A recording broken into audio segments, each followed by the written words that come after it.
Good morning, all. Today is 30th March. Time is around 9:43.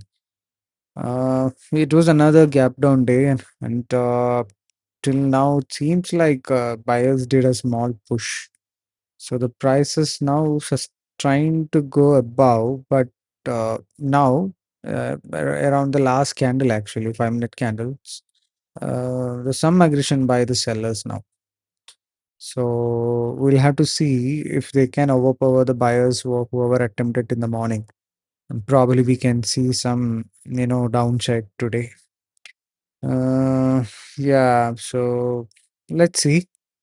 Uh, I'll wait for some time. Immediately, I won't be doing. I won't be taking any positions.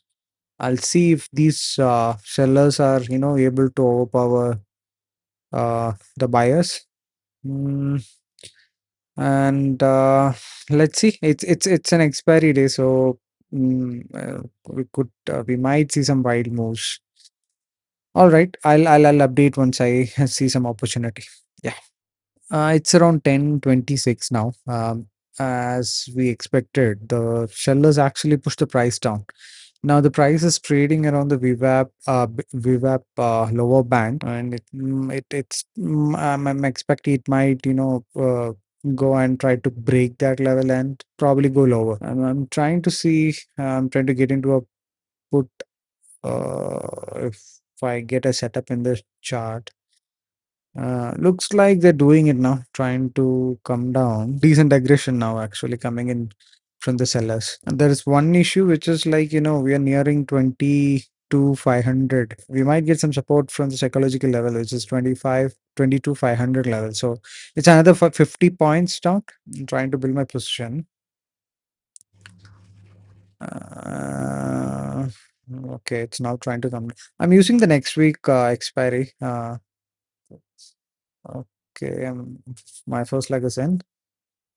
Uh, let's give it. All right, fine. I think okay. All right. Let me add my SL here.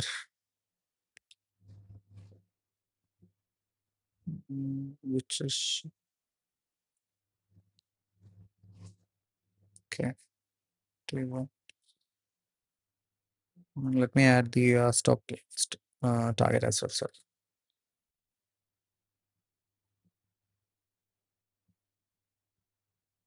25. Okay, done. Yeah. So yeah, the target and the stop loss is in place. So yeah, let's check it in the option channel. I'll just quickly bring in the RR tool. All right. Let's see. What does the price go now? There is aggression, clear aggression from the sellers. The only challenge is like as I told, today's expiry, and we are nearing 22,500. So there is some good OA writing, I think, in around that level, 22,500. Still, but overall, I think there are sellers, and the VIX is spiking like anything. That's another challenge. It's around 28 point or levels right now. It's which is quite really high. If you look at the chart, there's already a little bit of resistance around that level. So if it is going, it will be like a good push, one side. I thought it will do a quick push, but it's trying to sustain there, which is good actually. And spot is around 22,525 levels now. Let's see anyway. Yeah, the reason why I have not used my current week expiry is because it's challenging. It will be challenging to manage the position because I work with very tight stop losses. So most of the time it might give a flip, and then then and there the stop loss would have gone. Trying to take a support from the VMA, which is good. If it is closing below the EMA, probably it's not that good. No, it's closed right at the EMA actually. Oh, thing gone. Yeah, gone. Stop loss is gone on this. Okay, that's fine. I'll do one thing. I'll make a quick journal and probably then we'll come back. So yeah, it's around 14K. There's some slight slippage as well. Yeah, it's 10:53 now. I think our view is still intact. Uh, it's trying to come down the VWAP lower band. Uh, so I'm trying to get in. Okay, it's near the same level like whatever logic we use for the okay, very good push. Getting a good push. Uh, all right. Oh, that's a nice push actually. Okay. We were down around 14K last in the last trade. Now I think it's getting covered. That is a very good push. Um, come on, come on. This was a push I was saying in the last trade. I was expecting a very quick move. And yeah, look at now, right? That happened. Because there was some good aggression by the buyers which failed at the PVAPs, the lower band. So once they tried hard and then they didn't get the result, obviously, right, it is going to swing the other way. So I was expecting, yeah, there could be a push on the, put side. So yeah, I'm still with my first leg. I didn't give me a, pullback to give my second quantity. So I'll wait. If it is coming back, I'll try to add some more. Not sure. It might go even, but for the time being, let me add the SL for it. I think it is 2 5. Then those will be 482 point. Oh, sorry. It should be 482. No, 482.3. Okay. All right. Okay. Some good push. Okay. We all almost covered all those lows and we are 2K plus now. Come on. One push. That's it. It even went to 480 levels. Our exit point, our target is 482.35. Just some 1 rupee change. I was left there. Oh, don't come back now. Yeah, okay. Since I use the next week's premium, right? It's really high.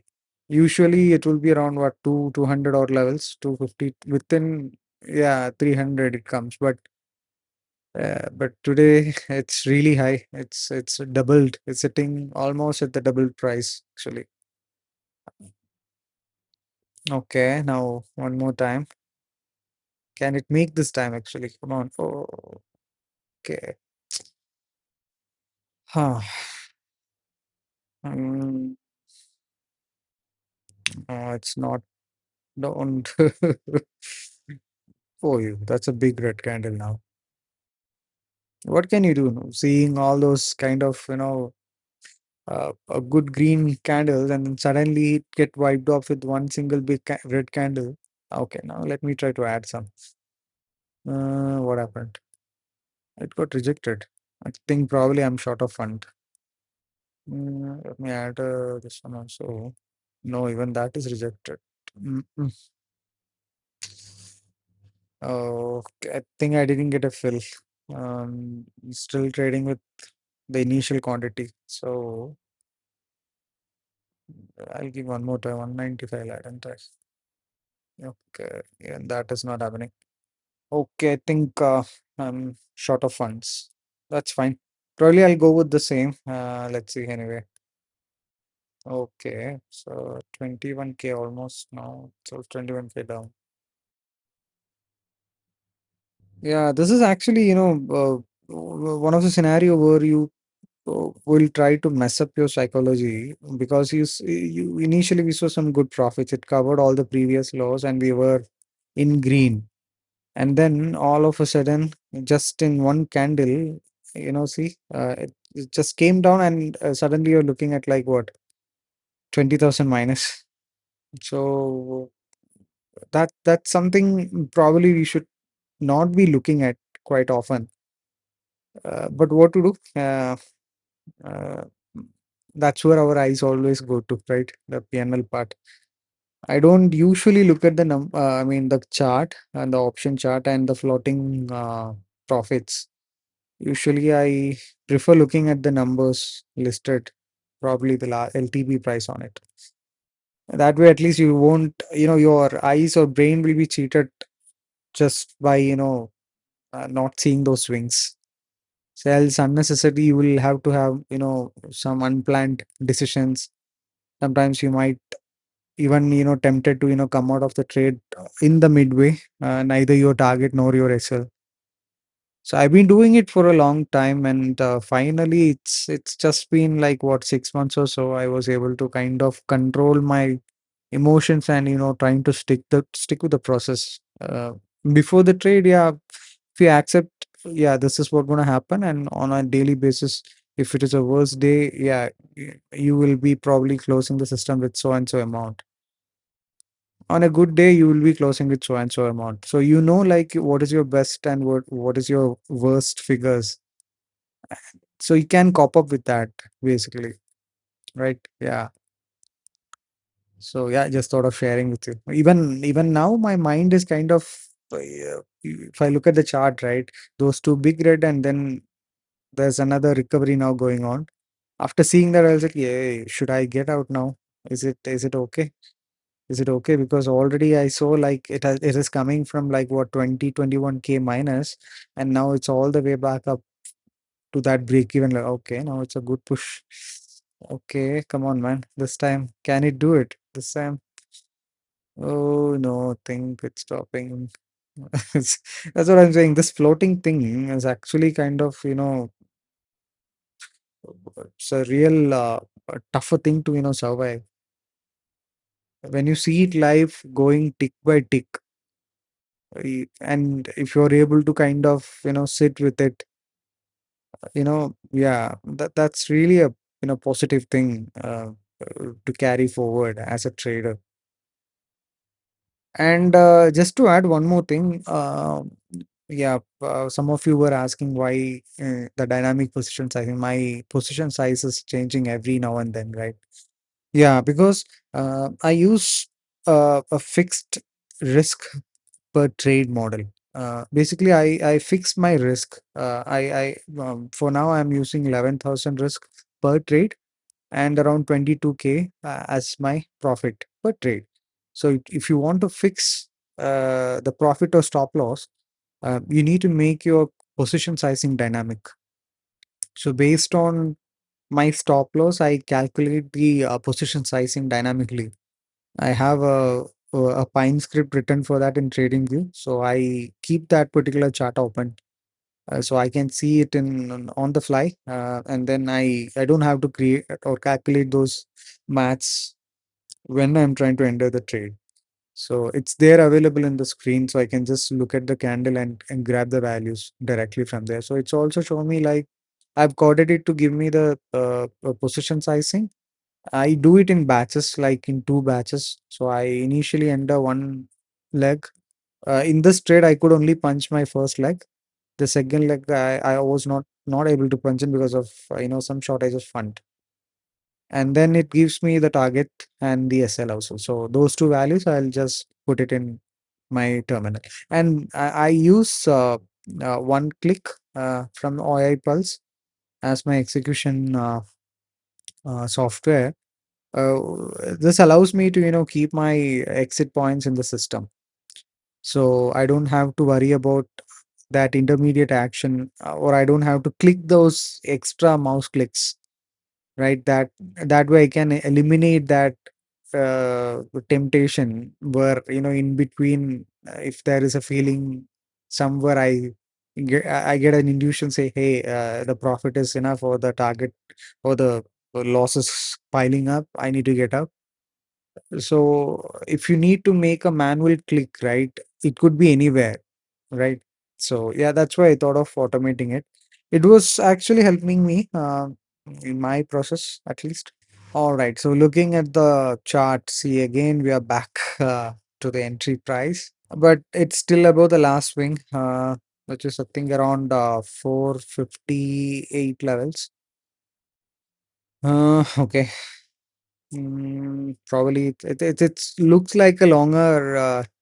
It's not a scalp. It's like a longer trade. This trade was punched around I think 10:53 or something, and yeah, still it's going almost like 10 minutes.